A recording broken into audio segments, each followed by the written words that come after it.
don't really know. Like, I don't have a crystal ball. I didn't think I was going to last 2 years and 8 days. I mean, I went through, not only did I go through the company trying to kill me, I climbed up into the tree in what became the worst winter in recorded history of California. It is still the worst winter on record.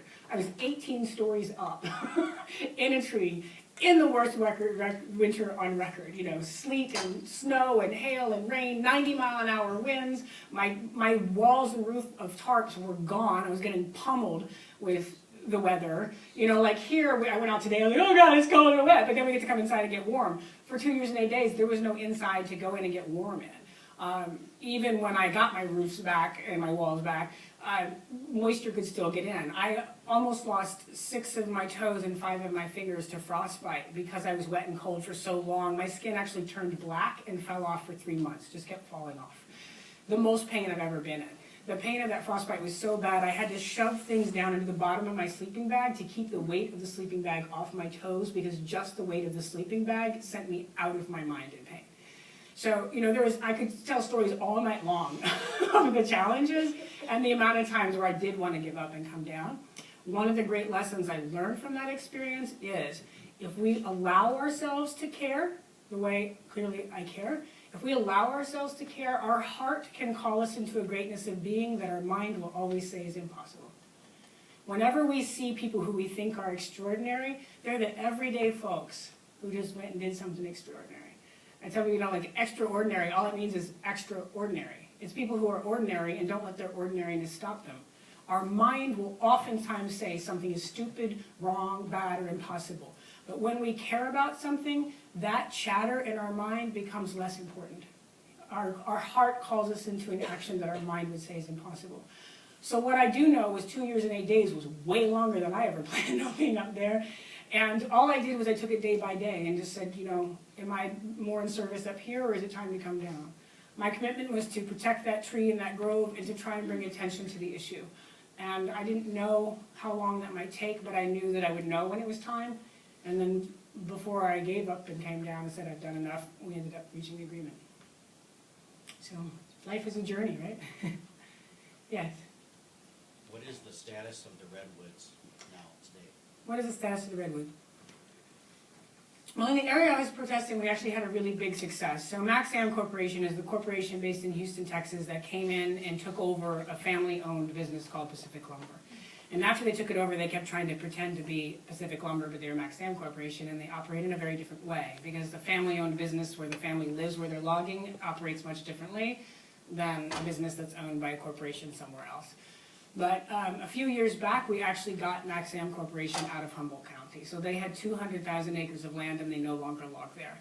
And on top of that, we got a new company in that operates at a much more sustainable level. Is it the level of sustainability that I'd like to see? No, but it is drastically different. So on 200,000 acres of land, not only are the old growth not being cut down, because they actually, it's part of their company policy that they don't cut the big old trees, but they also voluntarily stay further back from streams and waterways, even further back than what the state requires.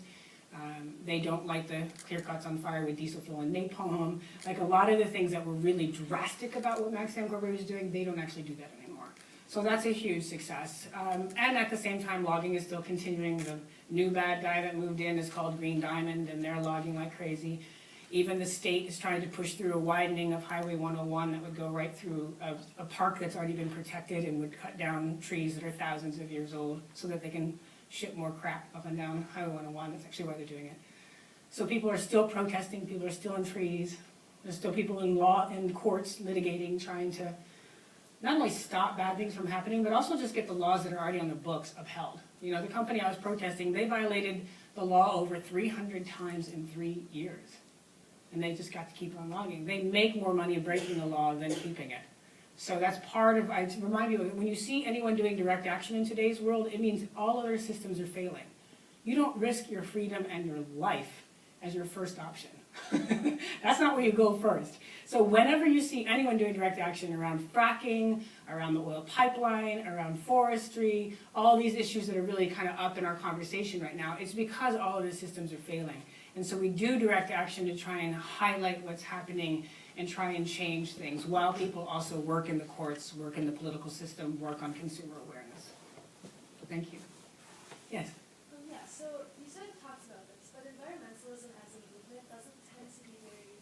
ensure we are socioeconomically diverse? Mhm. What do you think needs to be done to make the movement more inclusive?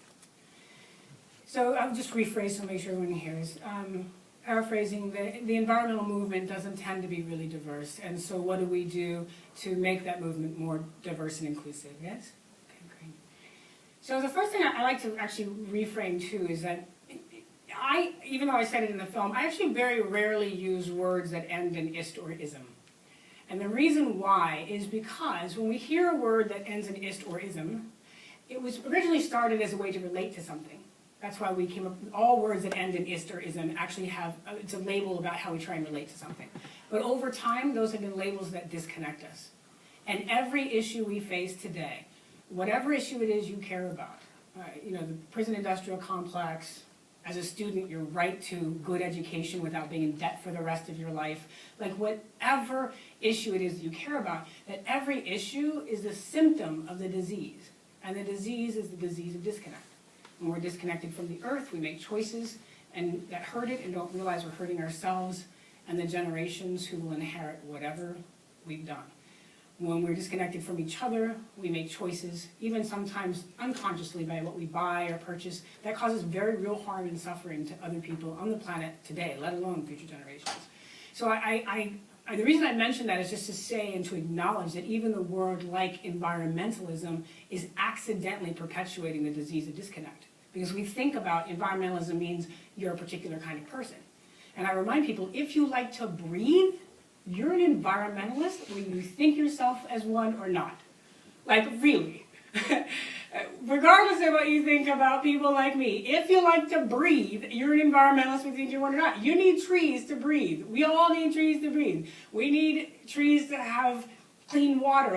We need a healthy earth to be able to be healthy people. We are so interwoven with this earth that it's not possible for there to be environmentalists and not environmentalists. What we're actually talking about is people who are aware of our connection and people who are not aware of our connection. So I just have to speak to that first because that's actually the first layer of disconnect that then shows up socioeconomically. Even in direct action, which I was involved in, even being a woman was and still is very rare. It was more of a male-driven form of movement, and some of my challenge as a woman was learning how to own my own power, claim my own power, communicate my own power in even the system of the disease of disconnect that was in hardcore direct action that was mostly male-driven. So with that context, what I've learned from my actual experience is that if we want to grow our community, it helps to figure out what's important to the other and then find a way to serve that. So part of the reason we now have a great movement that's growing, the environmental justice movement, which is that lens that looks at how racism shows up in environmental issues and what are the systems behind that. In this, this work around feminism and what's happened historically, the very same exact forces that have oppressed women and destroyed women's right to equality and power throughout time are the exact same forces that are doing it to the earth. And so when we're looking at how to diversify this movement of connection, what I found is that we have to meet people where they are. So many people, if they're just worried about making sure there's food on their table, caring about the long-term ecological issues doesn't feel as relevant because they're just trying to survive. So if I want that community to be involved in a longer-term care, I need to show up and figure out how to support them in the short-term care. How can we as a movement be feeding each other? Literally, and as well as emotionally. Doing this work in the world can be very devastating to care about your world and then be open to how much of that's being destroyed. For someone like me who's deeply sensitive, it actually hurts. There's not a day that goes by pretty much that I don't cry because I'm just that sensitive. And I see something that I experience as painful. So if we want to diversify the movement, it also means creating community of care as the root from which we grow the movement. How do we better care for one another instead of saying, you should work on my issue? Whenever somebody tells me I should, I pretty much shut down.